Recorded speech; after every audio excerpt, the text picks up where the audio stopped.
Welcome to Warminster Connect. I'm your host, Jason Crowley.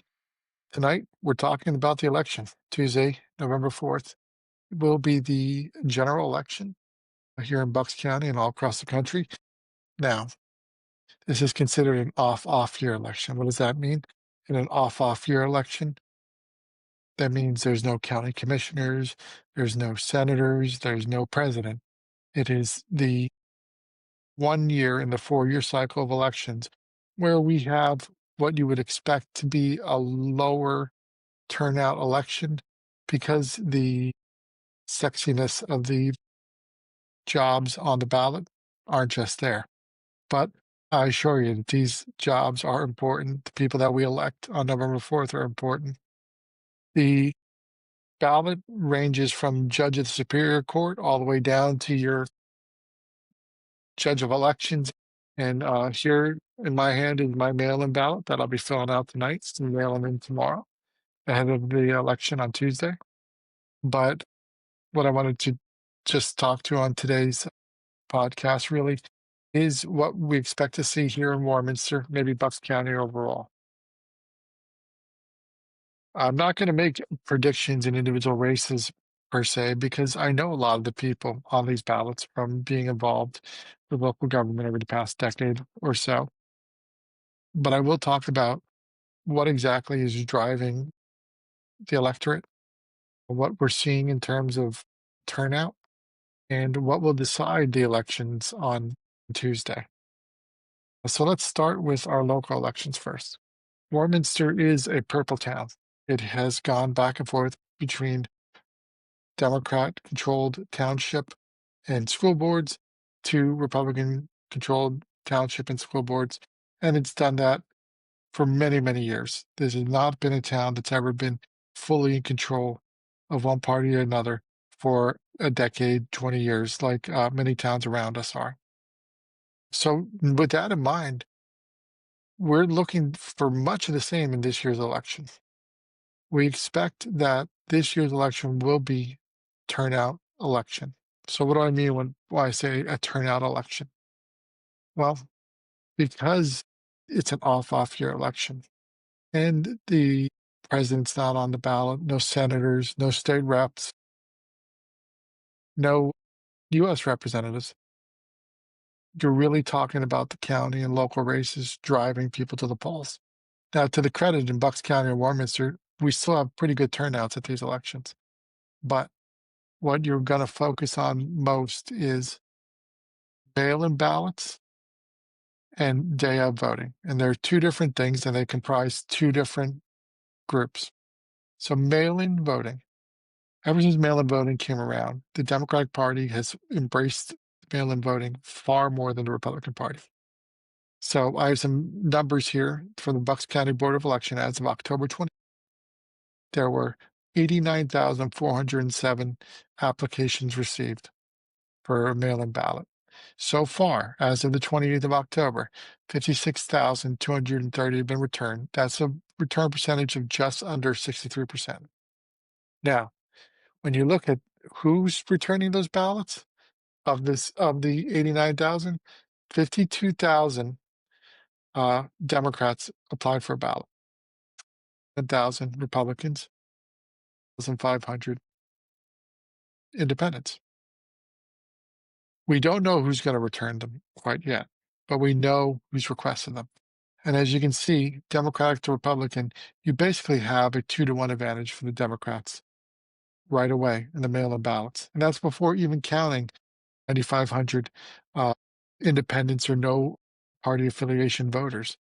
So even if you split those voters 50-50, you're talking 2-to-1 Democrats in terms of applications. Assuming that they will return those at the same rate before anybody even votes on November 4th, the Democratic candidates will likely have a 2-to-1 advantage on all the Republican candidates. So that shifts us to the day of voting. Now, day of voting, you'll see a bit of a reversal. You will see more Republicans come out as Republicans vote less by mail. Determine who's got the momentum, you have to look at who's showing up at the polls on election day. And to that end, if there's 2-to-1 Republicans on election day, we have a possibility of where it's going to be a very close race. But if it's under 2-to-1, if the Democrats are running uh, one for every 1.5 Republicans or anything closer to one, that portends a very good night for the Democrats. The onus on election day is on the Republicans to turn out their voters, because they must assume that the Democrats have reached out to everybody who's requested a mail-in ballot and made sure that they put in. The Republicans do the same thing, but we're just talking sheer numbers, and the 2-to-1 in the mail-in applications gives the advantage to the Democrats going into election day. So what does that mean locally? There's a couple different precincts that we watch. In Warminster, there's 17 voting districts, and some of them are either heavily Democratic, heavily Republican, or like the town itself, very mixed.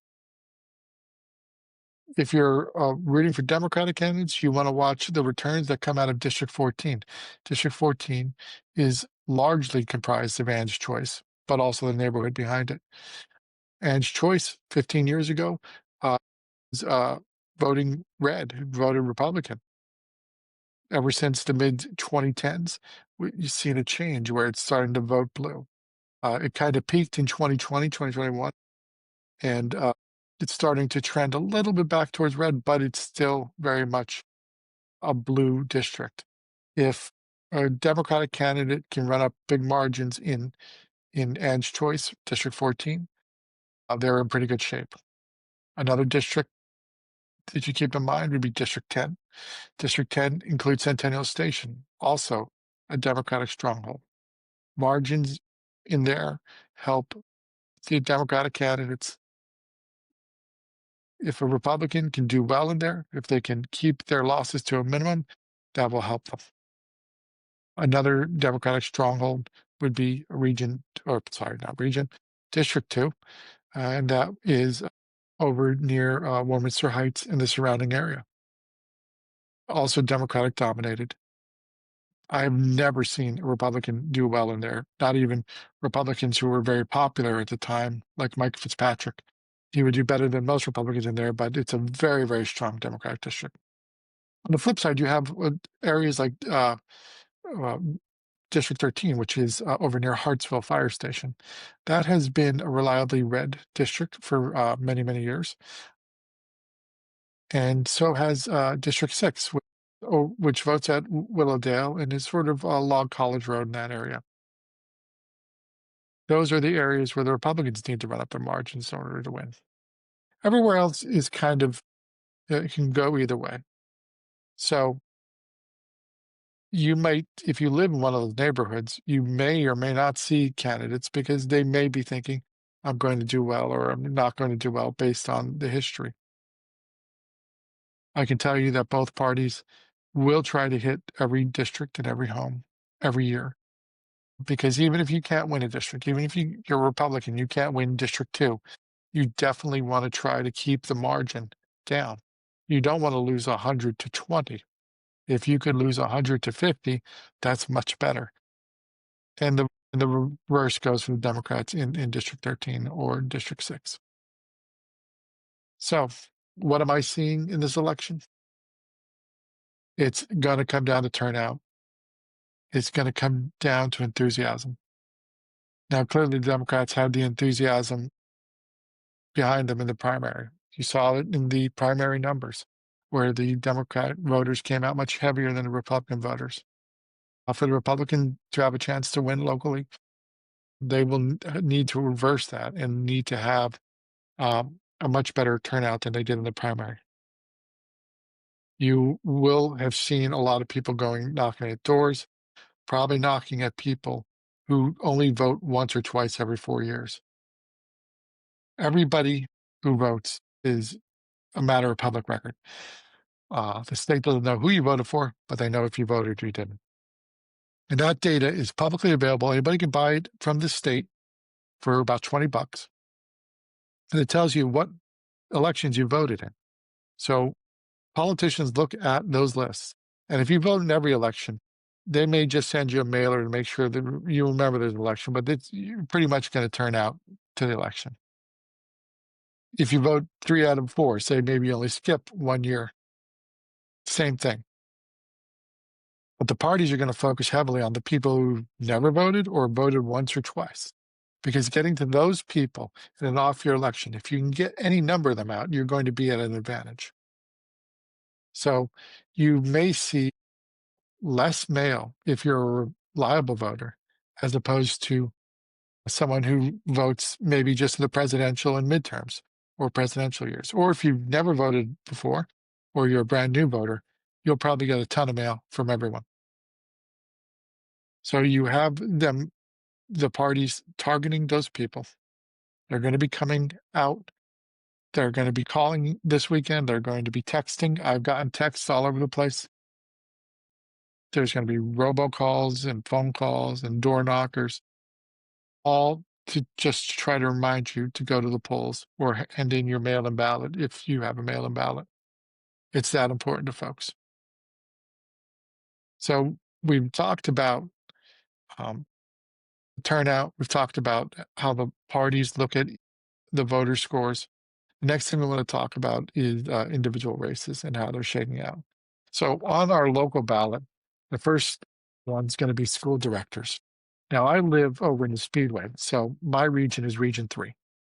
And in that region, you have on the ballot 4 candidates. You have Karen, Jane Schrader Lynch, Mary Alice Brancato, and Mark Warner. Miss Krieger and Mrs. Lynch are running on the Democratic ticket. Mrs. Brancato and Mr. Warner are running on the Republican ticket. Miss Krieger is a newcomer to local politics. First run in Warminster. I believe she had a career in finance in New York prior to relocating here. Mrs. Lynch has been a public servant in Warminster for almost 5 decades. First woman to chair the Warminster Township Board of Supervisors. She was a Democrat then. When I met her in the late 2000s, she was serving as a Republican on the school board.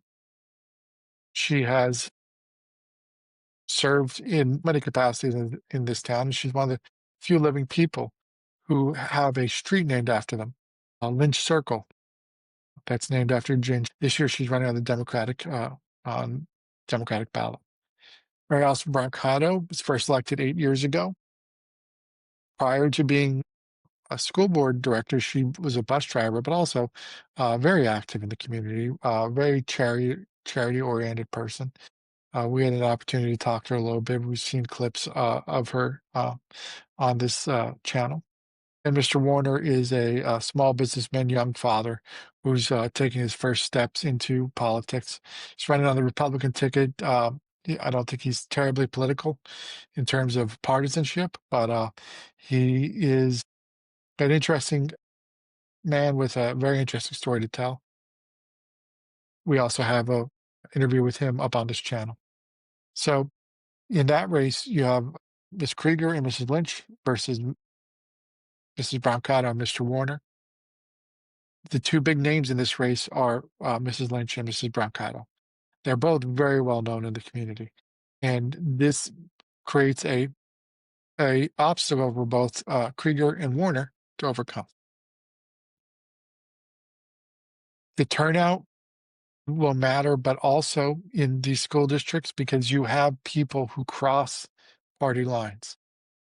I know that both Mrs. Lynch and Mrs. Brancato do get a fair number of votes from both parties. So this is going to be a very interesting race. Can Mr. Warner or Miss Krieger get enough votes to dislodge one of the two bigger names? We're going to see. I know that all 4 of them have been actively campaigning.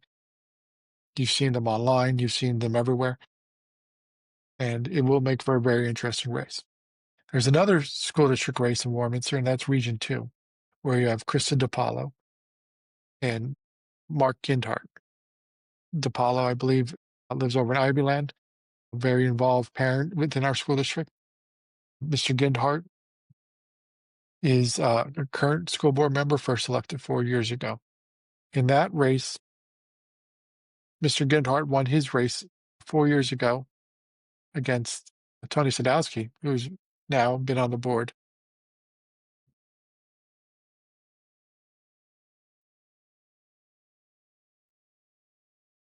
So Mark Gendhart won 4 years ago against Tony Sadowski, who then ran later and won in 2023. So they both served together. This time, Mr. Paulo is trying to oust Mr. Gendhart. And the breakdown over there is this. It is all about turnout for Mr. Paulo. Region 2 is comprised of many districts that have a Democratic lean, including, as I spoke about earlier, Ange Choice, Warminster Heights, and Centennial Station. They all have a Democratic lean, which puts a Republican candidate at a disadvantage. In 2021, Mr. Ginhart was able to overcome that disadvantage, partly because of all of the controversy at the time over the COVID measures, masking, things like that. The question is, can he do it a second time? Can he overcome the demographics of the district to win re-election? That's the race there. Mr. Paulo's trying to turn out the base. Mr. Gendhart's trying to turn out all the Republicans and flip as many as he can in order to hold on in that area. So those are the two school district races. Supervisor. The supervisor gets 2 seats up. And on the ballot is Mary Owens and Ken Hayes, both running as Democrats, and Robert Guarini and Vitaly Valenchuk, both running as Republicans. Miss Owens is a former supervisor. She had previously been appointed to the Board of Supervisors, however, ran for the seat in 2021, but was unsuccessful when Janice Charlton was elected. Ken Hayes was originally elected in 2019.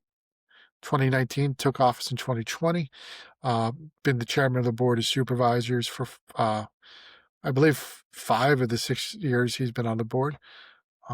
He's also on the Warminster Municipal Authority Board. Bob Greeny is currently a Warminster Township Auditor, having won that office in 2021, and is making his second run at Warminster Supervisor.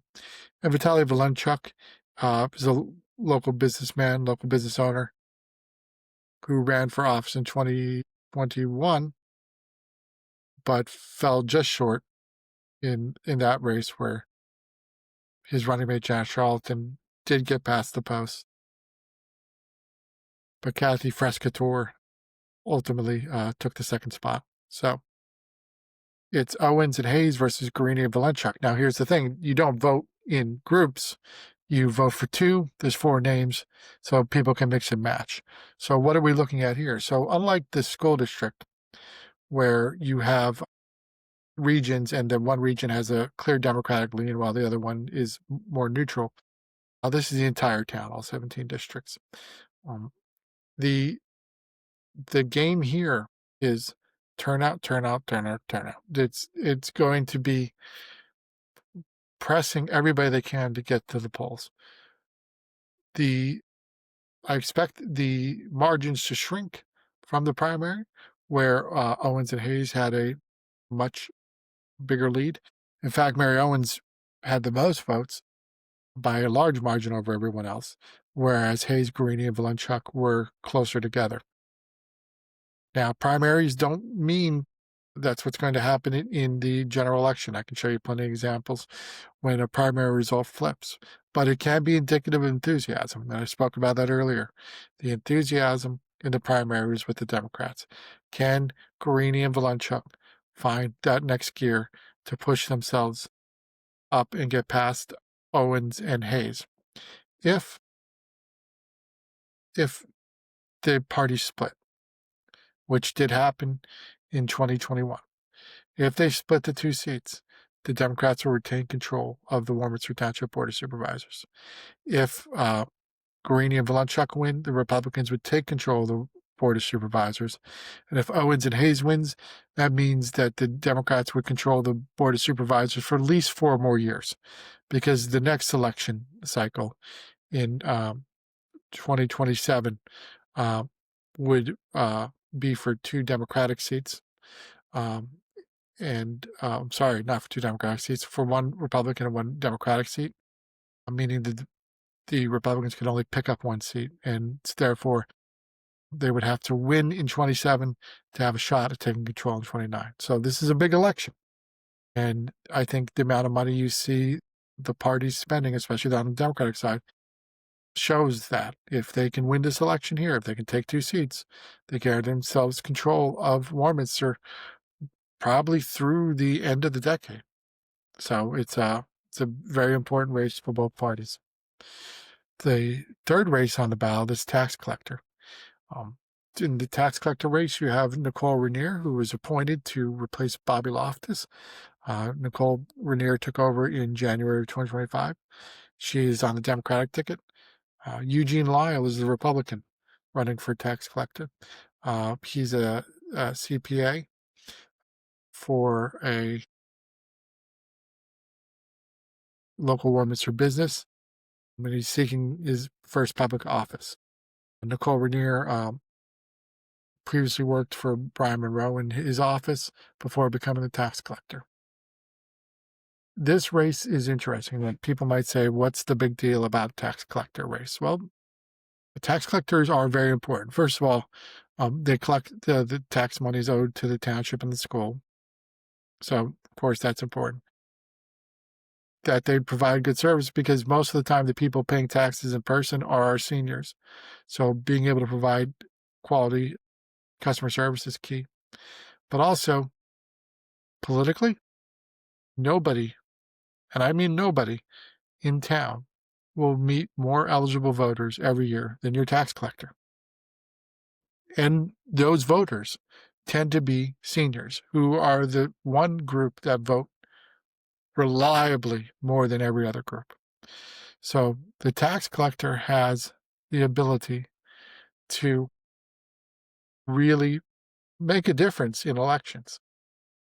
Now, when Bobby Loftus was tax collector, she would never, she wouldn't sit there and say, you vote for this person or that person.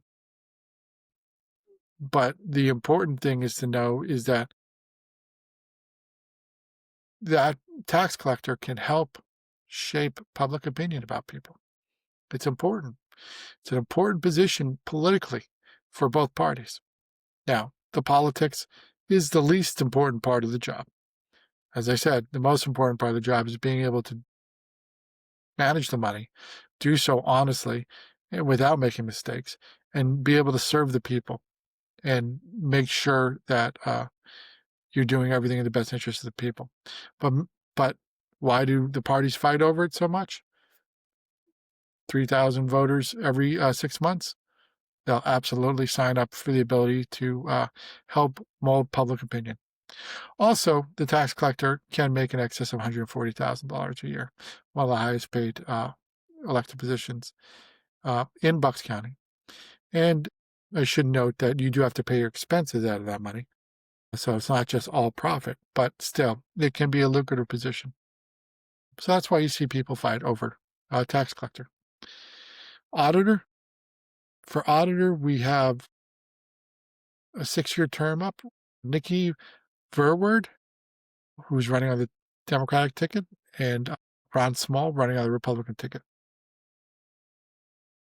Not terribly familiar with Ms. Verward, and I just met Mr. Small this year.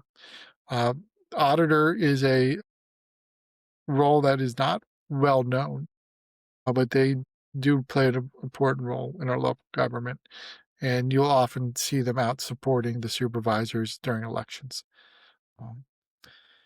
Those are our local races. Other races you want to touch on this time is the Supreme Court retention election. You might have seen this. You might have seen signs that say, vote no, vote yes, do this, do that. Basically what that comes down to is 10 years ago, three judges were elected to the Supreme Court. They were all Democrats. Um, they were Christine Donahue, David Wecht, and Kevin Doherty. This was a big to-do 10 years ago because Kevin Doherty's brother was a well-known union organizer and leader in Philadelphia and mobilized the troops to help push up his vote for his brother, understandably. That had a domino effect and actually impacted local elections here in Warminster and throughout the Southeast. So that's a side note. The big thing is these three are up for re-election. So when you see the vote yes signs, that's coming from people supporting the Democrat Party. They want these three to stay in charge, stay on the Supreme Court. The vote no's, that's coming from the Republican side. They want them not retained and for new Supreme Court elections to be held. Why is this important? Well, you can touch on it for a number of reasons. There's a number of issues that could come before the Supreme Court, but the most important one, and you're hearing about it all over the country, is redistricting. Redistricting is the act of changing our congressional districts in order to maybe favor one party or another. The Democrats were able to successfully redistrict in the late 20s before the census and took the control that the Republicans had of the congressional delegation, which I believe at the time was like 11-8 or something like that, and it's now like 9-8 or something. It's pretty much even. But both parties realize that whoever controls the Supreme Court ultimately controls redistricting, because invariably the redistricting process, which will start in 2030 and run probably a couple years into it, will end up before the Supreme Court because there's no way the parties will agree. And Pennsylvania has a history of having a split government. Right now, we have a Democratic governor, a Republican Senate, and a Democratic House by one vote. So Pennsylvania loves a split government, but it leads to a lot of things ending up in the courts. And there you have it. Why both parties are so focused on the Supreme Court election. For our county elections, you have just the turnout in the 202 corridor is where this race will be decided. 10, 15 years ago, Lower Bucks was blue as blue can be, and Upper Bucks and the 202 corridor was red as red can be. But as many things changed around 2015 with the rise of Donald Trump, you've seen those trends reverse. Now the 202 corridor, starting in Warrington and running all the way up through the Makefields, is voting more blue, and the Lower Bucks area is voting more red. Where will the parties succeed in driving up their vote? If the Republicans want to hold on to the seats they have now, Jen Shorn is the current district attorney. She was appointed to take over the DA spot after former DA Matt Weintraub was elected as a judge. And then Herron, Christian, McPhillips, and Van Blunk are all incumbents. The Republicans want to hold on to those seats. It is driving up the margins in the red districts. So that means very far up in Upper Bucks County, it's pretty reliably red. They need to hold down the margins in the 202 corridor, Doylestown, Newtown, Lower Make, Upper Make, Warrington. And they need to really make more inroads in Lower Bucks. Bensalem, always an interesting town to watch. Bensalem has a clear Democrat registration advantage, but for many decades has voted Republican. That's largely because of Mayor Joe DiGirolamo, and his party down there is extremely well organized, and they've been very successful in turning out Republican votes down there. So Bensalem, lower end, and the upper end are where the Republicans are trying to drive out votes. Democrats are trying to drive it in the blue areas. So we'll see exactly where they all end up. But what are my thoughts overall heading into Tuesday? This election season has been an unusual one. Um, in years past, local elections were largely fought on local issues, but that has been changing and continues to change. When you look at Democrat voters, Republican voters, if somebody shows up at the polls and they have a D or an R versus their name, you can usually assume at a 95% confidence level that they are going to vote party. That didn't used to be that way. There used to be a lot more ticket splitting. Now, Warminster does have a history of ticket splitting, so you can't make those assumptions. Countywide, it holds out. Warminster can ticket split, though, and that's something to watch out for. The Democrats have some very vote-rich districts that they can mine for votes. Ed's Choice, Centennial Station, Warminster Heights. It's going to come down to turnout. Locally, the Democrats are much more well-funded than the Republicans. This is largely because the Democrats do have the support of local labor unions, whereas the Republicans, they simply don't get the same level of support. So there are many years where the Democrats will outspend the Republicans 10 to 1. But in a purple town like the one we live in, the money only gets you so far. The money gets you in the game. It really comes down to who's going to show up. So no matter who you're voting for on November 4th, the most important thing to do is to vote. You might say that, does my vote matter? But yes, it absolutely does, especially in these local elections. And these local politicians can impact your life very quickly. They will make decisions that will impact your taxes, your roads are maintained, the quality of life in this town, your school, the curriculum, all of it. They're important to vote for. So get out there and vote for whomever you want to vote for. Go vote for them, but don't leave it to chance. Don't take a chance and let other people decide for you what type of town you want to live in. That's it for my election preview. I will be back probably over the weekend talking to some more folks. And then also, I expect to do some live broadcasts on Election Day. If you've gotten this far, I thank you for watching. Thank you for listening. Have a great day.